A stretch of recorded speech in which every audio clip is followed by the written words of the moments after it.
সুপ্রিয় শিক্ষার্থীবৃন্দ, আসসালামু আলাইকুম। আজ আমরা ভূগোল প্রথম পত্রের পঞ্চম অধ্যায়ের পাঠ 6 পড়ব।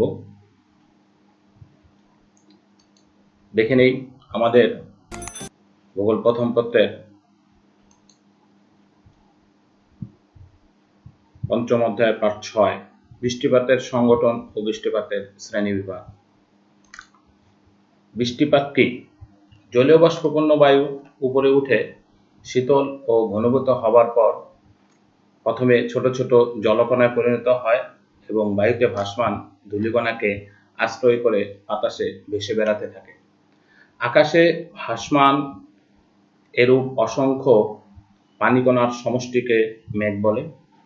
বায়ুমণ্ডলের তাপমাত্রা কমে গেলে মেঘের মধ্যে অবস্থিত পানিকণাগুলো পরস্পরের সাথে মিলিত হয়ে আরও বড় হয় এবং ওজনে ভারী হয়। বায়ুমণ্ডল এদের ধারণ করে রাখতে পারে না বলে মাধ্যাকর্ষণ শক্তির প্রভাবে উচ্চ বায়ুচাপে এসে জলবিন্দুতে পরিণত হয়ে বৃষ্টিরূপে ভূপৃষ্ঠে পতিত হয়। এভাবে একসাথে বহু জলকণার ভূপৃষ্ঠে পতনকে বৃষ্টিপাত বলে। অর্থাৎ বায়ুতে ভাসমান অসংখ্য ক্ষুদ্র ক্ষুদ্র জলকণা একত্রে ভূপৃষ্ঠে পতিত হওয়াকে বলা হয় বৃষ্টিপাত। বৃষ্টিপাত কিভাবে সংঘটিত হয়? বায়ুতে ভাসমান অসংখ্য পানিকণার সমষ্টিকে মেঘ বলে। মেঘ অধিক শীতল হলে জলকণার কিছু অংশ বরফকণায় পরিণত হয়। জলকণা বরফকণার চারদিকে জমে বরফকণার আকৃতি বৃদ্ধি করে এবং মাধ্যাকর্ষণ শক্তির প্রভাবে বরফকণাগুলো পৃথিবীর দিকে নেমে আসে। এগুলো পৃথিবীর নিকটবর্তী উচ্চ বায়ুচাপে এসে জলবিন্দুতে পরিণত হয়ে বৃষ্টি রূপে ভূপৃষ্ঠে পতিত হয়ে বৃষ্টিপাতের সৃষ্টি করে। অর্থাৎ বায়ুমণ্ডলে ভাসমান যে বরফকণাগুলো আছে, যখন তাদের আয়তন অনেক বৃদ্ধি পায় তখন বায়ুমণ্ডল আর তাদের ধরে রাখতে পারে না। মাধ্যাকর্ষণ শক্তির প্রভাবে যখন ভূপৃষ্ঠের নিচের দিকে নেমে আসতে থাকে তখন ভূপৃষ্ঠের নিকটবর্তী উচ্চ বায়ুচাপে এসে ধীরে ধীরে তারা জলবিন্দুতে পরিণত হয় এবং বৃষ্টিবিন্দু রূপে ভূপৃষ্ঠে পতিত হয়ে বৃষ্টিপাতের সৃষ্টি করে। বৃষ্টিপাতের শ্রেণী বিভাগ। বৃষ্টিপাতকে 4 ভাগে ভাগ করা যায়: পরিচলন বৃষ্টিপাত, শৈলাক্ষেপ বৃষ্টিপাত, ঘূর্ণিবাত বৃষ্টিপাত এবং সংঘর্ষ বৃষ্টিপাত। তবে এ অধ্যায়ে আমরা 4 প্রকার বৃষ্টিপাতের শ্রেণীবিভাগ বর্ণনা করার আগে আমাদের বেশ কিছু জিনিস জেনে রাখতে হবে। এই বিষয়গুলো জেনে রাখলে সহজেই আমরা প্রশ্নটি উপস্থাপন করতে পারব। কোন স্থানের বায়ু যদি উষ্ণ হয় তাহলে সে স্থানের বায়ু হালকা হয়ে উপরের দিকে উঠে যায়। অর্থাৎ যে স্থানে সূর্যের তাপ বেশি পড়ে সে স্থানের বায়ু উষ্ণ হবে এবং হালকা হয়ে উপরের দিকে উঠে যাবে, কারণ জলীয় বাষ্পপূর্ণ বায়ু সাধারণ বায়ু অপেক্ষা অনেক হালকা হয়। কোন স্থানে তাপমাত্রা বৃদ্ধি পেলে সে স্থানের বায়ুতে নিম্নচাপ অবস্থান করে। অর্থাৎ যেখানে তাপমাত্রা বেশি সেখানে বায়ুর নিম্নচাপ অবস্থান করে এবং তার পার্শ্ববর্তী অঞ্চলগুলোতে উচ্চচাপ বিরাজ করতে দেখা যায়। বায়ুর আরেকটা ধর্ম হচ্ছে বায়ু সব সময় তার সমতা রক্ষা করে চলে। এই কারণে বায়ু সর্বদা উচ্চচাপ বলয় থেকে নিম্নচাপ বলয়ের দিকে প্রবাহিত হয়। জলীয় বাষ্পপূর্ণ বায়ু যখন উপরে ওঠে তখন শীতল ও প্রসারিত হয়। এই বিষয়গুলো আমাদের মনে রাখতে হবে এই টপিকসটা বাকি অংশটুকু বোঝার জন্য। আমি আবারও বলছি যে কোন স্থানের বায়ু উষ্ণ হলে সে স্থানে বায়ু হালকা হয় এবং উপরের দিকে উঠে যায়, কারণ জলীয় বাষ্পপূর্ণ সাধারণ বায়ু অপেক্ষা হালকা। কোন স্থানে তাপমাত্রা বৃদ্ধি পেলে সে স্থানে বায়ুতে নিম্নচাপ বিরাজ করে এবং পার্শ্ববর্তী অঞ্চলে উচ্চচাপ বিরাজ করতে দেখা যায়। বায়ুর একটি ধর্ম হচ্ছে বায়ু সর্বদা উচ্চচাপ বলয় হতে নিম্নচাপ বলয়ের দিকে প্রবাহিত হতে থাকে। 4 নম্বর হচ্ছে যে বায়ু উপরে উঠে শীতল এবং প্রসারিত হবে। আমাদের বৃষ্টিপাতের শ্রেণীবিভাগের প্রথমেই রয়েছে পরিচলন বৃষ্টিপাত। ভূপৃষ্ঠের বায়ু উষ্ণ হলে প্রচুর জলীয় বাষ্প সহ সোজা উপরের দিকে উঠে যায়। অর্থাৎ কোন স্থানের বায়ুতে যখন তাপমাত্রা বেশি পড়ে সে স্থানে বায়ু উষ্ণ হয়ে প্রচুর জলীয় বাষ্প সহ সোজা উপরের দিকে উঠে যায়। জলীয় বাষ্পপূর্ণ বায়ু হালকা বায়ু উপরে উঠে প্রসারিত এবং শীতল হয়। শীতল হলে বায়ুর জলবাষ্প ঘনীভূত হয়ে ছোট ছোট পানি ও বরফ কণায় পরিণত হয়। পরে ছোট ছোট পানি কণাগুলো মিলিত হয়ে অপেক্ষাকৃত বড় বৃষ্টিবিন্দু রূপে ভূপৃষ্ঠে পতিত হয়। পরিচলন প্রক্রিয়ার মাধ্যমে উষ্ণতার বিনিময় হয়ে এ জাতীয় বৃষ্টিপাত সংঘটিত হয় বলে একে পরিচলন বৃষ্টিপাত বলে। আমি আবার বলছি যে কোন স্থানের যদি অতিরিক্ত তাপমাত্রা বিরাজ করে তাহলে সে স্থানে বায়ু প্রচুর জলীয় বাষ্প সহ সোজা উপরের দিকে উঠে যায়, কারণ জলীয় বাষ্পপূর্ণ বায়ু সাধারণ বায়ু অপেক্ষা হালকা। এই বায়ু উপরে উঠে শীতল ও ঘনীভূত হয়, ফলে ভূপৃষ্ঠের নিম্ন চাপ বিশিষ্ট অঞ্চলে পার্শ্ববর্তী অঞ্চল থেকে বায়ু এসে তার সমতা রক্ষা করে এবং পুনরায় উষ্ণ হয়ে উপরের দিকে উঠে যেয়ে শীতল ও ঘনীভূত হয়ে সে স্থানে বৃষ্টিপাত ঘটায়। উষ্ণতার বিনিময় করে অর্থাৎ তাপ বিনিময় করে এই জাতীয় বৃষ্টিপাত সংঘটিত হয় বলে একে বলা হয় পরিচলন বৃষ্টিপাত। আমরা একটি চিত্র দেখি যে সূর্য থেকে আগত সূর্যরশ্মি ভূপৃষ্ঠের উপরে পতিত হচ্ছে। ভূপৃষ্ঠের উপর পতিত হলে এই স্থানের বায়ু উষ্ণ হয়ে হালকা হচ্ছে এবং হালকা হয়ে উপরের দিকে উঠে যাচ্ছে। ফলে এর স্থানে নিম্নচাপ বিরাজ করে। পার্শ্ববর্তী অঞ্চলগুলো থেকে বায়ু এসে এই স্থানে পুনরায় উষ্ণ হয় এবং উপরের দিকে উঠে যায়। উপরে উঠে শীতল ও ঘনীভূত হয়ে মেঘের সৃষ্টি করে।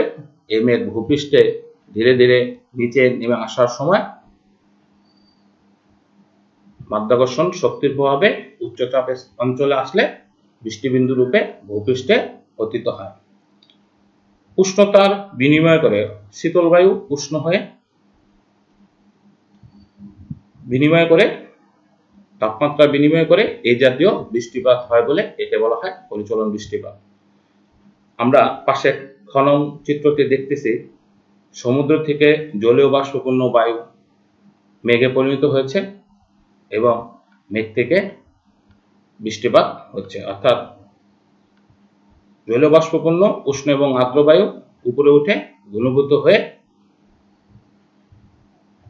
যে স্থানে নিম্নচাপ সে স্থানে বৃষ্টিপাত ঘটায়। এই জাতীয় বৃষ্টিপাতকে বলা হয় পরিচলন বৃষ্টিপাত। পরিচলন বৃষ্টিপাতের বেশ কিছু বৈশিষ্ট্য রয়েছে। এই ধরনের বৃষ্টিপাত বর্জ্য বিদ্যুৎ সহ মুষলধারে সংঘটিত হতে দেখা যায়। কোনো কোনো সময় শিলাবৃষ্টি আকারে এই জাতীয় বৃষ্টিপাত হয়। কিউমুলোনিম্বাস মেঘ হতে পরিচলন বৃষ্টিপাত সংঘটিত হয়। এই ধরনের বৃষ্টিপাত স্বল্প স্থানের মধ্যে সংঘটিত হয়, কারণ নিম্নচাপটা স্বল্প স্থানের মধ্যেই থাকে। বৃষ্টিপাত দীর্ঘস্থায়ী হয় না। পরিচলন বৃষ্টির পর মেঘমুক্ত নির্মল আকাশ দেখা যায়। অর্থাৎ আমরা এই বৃষ্টিপাতের বৈশিষ্ট্যগুলো বলতে পারি। মুষলধারে বৃষ্টিপাত হচ্ছে, মাঝে মধ্যে বিশাল আকারের শিলা ভূপৃষ্ঠে সর্বত্র ছড়িয়ে পড়ে এই ধরনের বৃষ্টিপাত হয়। কিউমুলোনিম্বাস মেঘ হতে বৃষ্টিপাত হয়, স্বল্প স্থানের মধ্যে সংঘটিত হয়, দীর্ঘস্থায়ী হয় না এবং বৃষ্টির পর মেঘমুক্ত নির্মল আকাশ দেখা যায়। আমরা প্রায় আকাশে এই ধরনের বৃষ্টিপাত দেখতে পাই। বর্তমান সময়ে গ্রীষ্মকালের শুরুতে আমাদের দেশে এই জাতীয় বৃষ্টিপাত প্রচুর পরিমাণে সংঘটিত হতে দেখা যাচ্ছে। পরিচলন বৃষ্টিপাতের ভৌগোলিক অবস্থান। নিরক্ষরেখার 0 থেকে 10 ডিগ্রি উত্তর ও দক্ষিণ অক্ষাংশে সারা বছর সূর্য লম্বভাবে কিরণ দেয় বলে নিরক্ষীয় অঞ্চলে সারা বছর এবং নাতিশীতোষ্ণ জলবায়ু অঞ্চলে গ্রীষ্মকালের শুরুতে পরিচলন বৃষ্টিপাত সংঘটিত হয়। পরিচলন বৃষ্টিপাত এছাড়া যে সকল অঞ্চলের মধ্যে সংঘটিত হতে দেখা যায় সে সকল অঞ্চলগুলো হলো দক্ষিণ আমেরিকার আমাজন নদীর অববাহিকা অঞ্চল, আফ্রিকার কঙ্গো নদীর অববাহিকা অঞ্চল এবং দক্ষিণ পূর্ব এশিয়ার সিঙ্গাপুর, মালয়েশিয়া, ইন্দোনেশিয়া ও ফিলিপাইন এই জাতীয় বৃষ্টিপাত সংঘটিত হয়। আমরা চিত্রেতে সহজেই দেখতে পাচ্ছি যে 0° অক্ষাংশ যে সকল অঞ্চলের উপর দিয়ে প্রবাহিত হয়েছে সেই সকল অঞ্চলেই প্রধানত পরিচলন বৃষ্টিপাত হয়। অর্থাৎ দক্ষিণ আমেরিকা আমাজন নদীর অববাহিকা অঞ্চল, আফ্রিকার কঙ্গো নদীর অববাহিকা অঞ্চল এবং দক্ষিণ পূর্ব এশিয়ার সিঙ্গাপুর, মালয়েশিয়া, ফিলিপাইন ও ইন্দোনেশিয়ায় এই জাতীয় বৃষ্টিপাত সংঘটিত হয়। এখান থেকে প্রায় প্রশ্ন হয় যে 0° অক্ষাংশে কোন ধরনের বৃষ্টিপাত সংঘটিত হয়, অথবা নিরক্ষীয় অঞ্চলে কোন ধরনের বৃষ্টিপাত সংঘটিত হয়, নিরক্ষীয় অঞ্চলে প্রত্যহ কোন জাতীয় বৃষ্টিপাত সংঘটিত হতে দেখা যায়, অথবা বাংলাদেশে গ্রীষ্মকালের শুরুতে কোন ধরনের বৃষ্টিপাত সংঘটিত হয়। এই ধরনের প্রশ্নগুলো আসে। আবার বৈশিষ্ট্যগুলো আসে যে 0° অক্ষাংশে যে ধরনের বৃষ্টিপাত হয় তার প্রধান বৈশিষ্ট্য হলো এই ধরনের প্রশ্ন আসে। এরপরে আছে আমাদের শৈলক্ষে বৃষ্টিপাত। পাহাড়ে বা পর্বতে বাধা পেয়ে এই ধরনের বৃষ্টিপাত হয়ে থাকে। ভূমির বন্ধুরতার জন্য এই ধরনের বৃষ্টিপাত হয় বলে একে শৈলক্ষে বৃষ্টিপাত বলে। এই বৃষ্টিপাতের একটি বৈশিষ্ট্য আছে যে পাহাড়ের এক পাশে হয়, অপর পাশে হতে দেখা যায় না। আমরা একটু চিত্রটা দেখি। জলীয় বাষ্পপূর্ণ উষ্ণ এবং আর্দ্র বায়ু ভূপৃষ্ঠের উপর দিয়ে প্রবাহিত হওয়ার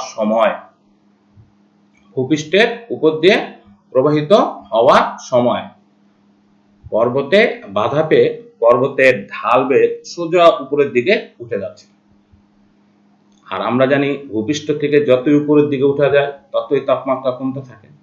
এই জলীয় বাষ্পপূর্ণ উষ্ণ এবং আর্দ্র বায়ু ভূপৃষ্ঠের উপর দিয়ে প্রবাহিত হওয়ার সময় পর্বতে বাধা পেয়ে পর্বতের ঢাল বেয়ে সোজা উপরের দিকে উঠে যায়।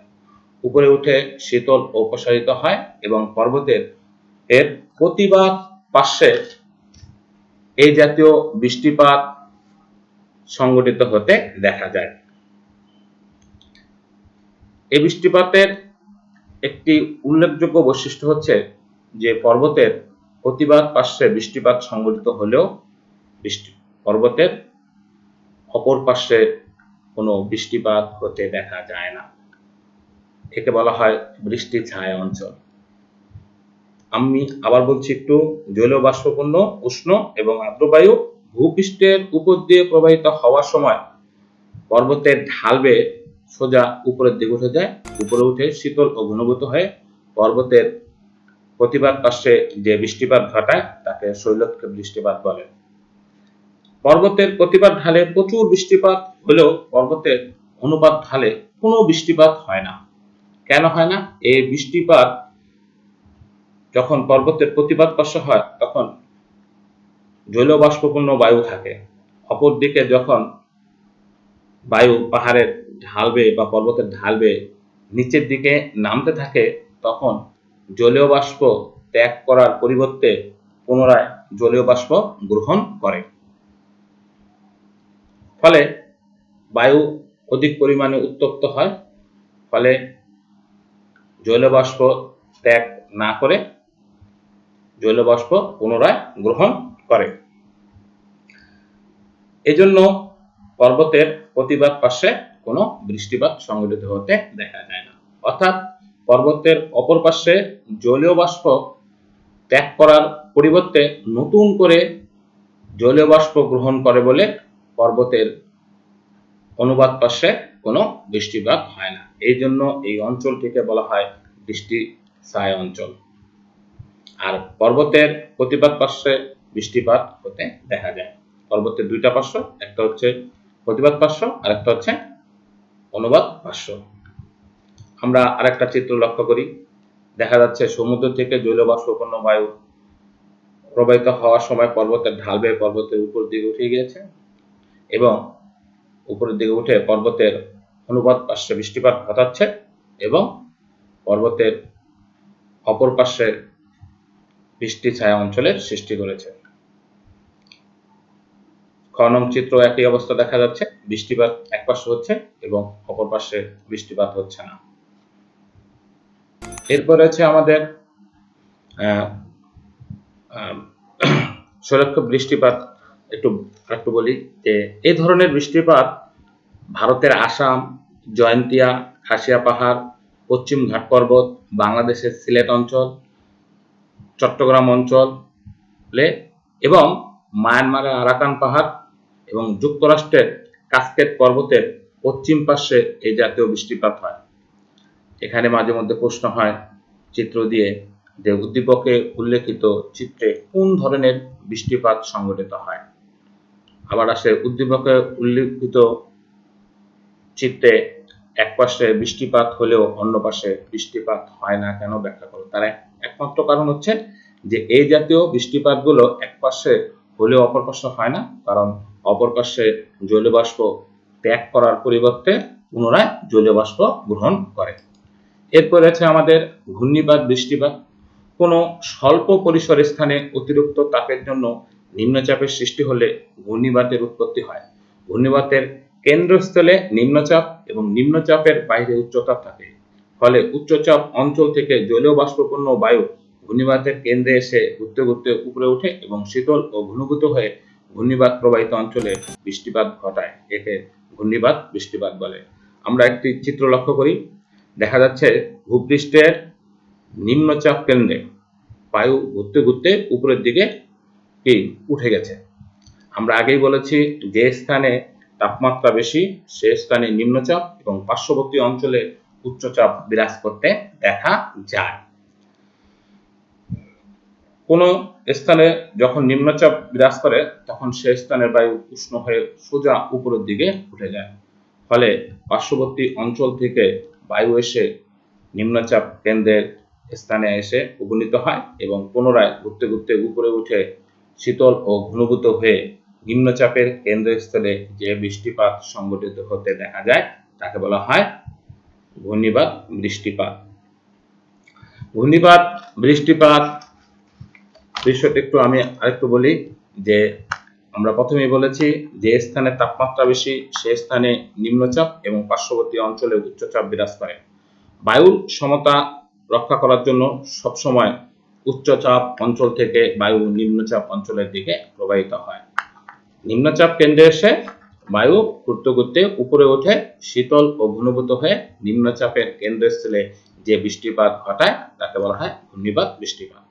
মৌসুমী বায়ুর প্রভাবে আমাদের দেশে মৌসুমী বায়ুর আগে এবং পরে প্রতি বছর বঙ্গোপসাগরে নিম্নচাপের সৃষ্টি হয় এবং উপকূলবর্তী অঞ্চলে বিশেষ করে বাংলাদেশ ও পশ্চিমবঙ্গে ঘূর্ণিবাত বৃষ্টিপাত সংঘটিত হতে দেখা যায়।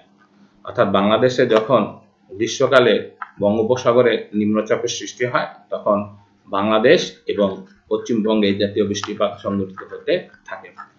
এছাড়া চীনের উপকূলীয় অঞ্চল, পশ্চিম ভারতীয় দ্বীপপুঞ্জ, মেক্সিকো, যুক্তরাষ্ট্রের উপকূল এবং অস্ট্রেলিয়ায় আর উপকূলীয়বর্তী অঞ্চলে এই জাতীয় বৃষ্টিপাত সংঘটিত হতে দেখা যায়।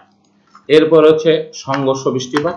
শীতল ও উষ্ণ বায়ু মুখোমুখি উপস্থিত হয়ে একে অপরের পাশ দিয়ে প্রবাহিত হওয়ার সময় শীতল বায়ুর প্রভাবে উষ্ণ বায়ু উপরে উঠে উষ্ণ বায়ু শীতল অপসারিত হয়ে উভয় বায়ু সীমান্ত বরাবর যে বৃষ্টিপাত হয় তাকে সংঘর্ষ বৃষ্টিপাত বলে। গ্রীষ্মকালে বাংলাদেশে কালবৈশাখী ঝড়ের সময় এ জাতীয় বৃষ্টিপাত বজ্রবিদ্যুৎ সহ ক্ষণস্থায়ী হতে দেখা যায়। আমরা সংঘর্ষ বৃষ্টিপাতের জন্য একটি চিত্র খেয়াল করি যে উষ্ণ এবং আর্দ্র বায়ু ভূপৃষ্ঠের উপর দিয়ে প্রবাহিত হচ্ছে এবং অপর দিক থেকে শুষ্ক এবং শীতল বায়ু প্রবাহিত হচ্ছে। এই উষ্ণ ও আর্দ্র বায়ু এবং শুষ্ক এবং শীতল বায়ু পরস্পর বিপরীত দিক থেকে প্রবাহিত হওয়ার সময় উভয় বায়ুর সীমান্তে যে বৃষ্টিপাত সংঘটিত হয় তাকে সংঘর্ষ বৃষ্টিপাত বলে।